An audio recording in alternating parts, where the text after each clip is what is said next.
बातमी इंधन दरवाढी संदर्भात गेल्या 4 दिवसात दुसरी इंधन दरवाढ झालेली आहे। पेट्रोल डिझेल पुन्हा महागलेले आहेत।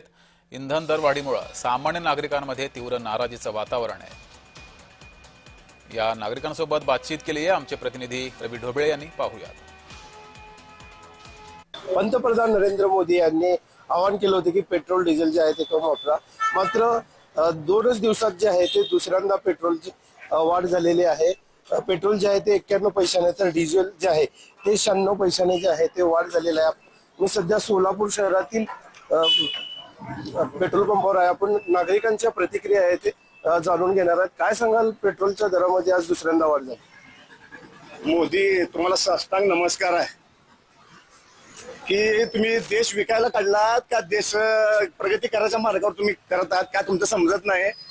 2 दिवसाखाली 3 रुपयानं वाढलं होतं, आता किती रुपयानं वाढले? 91 पैसे। मग गाड्या सोडून काय मी बैलगाड्या चालवायच्या का चालत फिरायचं? कुठे नेऊन ठेवलाय भारत? अमेरिकेचं तुम्ही ऐकून तुम्ही भारताला कर्जबाजारी करून ठेवलाय।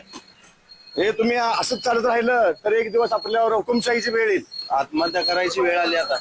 सरकारला काय कळी नाही, नुसतं मोठी बुलेट सोडून बारकी गाडी घेऊन फिरायला आलो पेट्रोलचे दाम वाढल्यामुळे।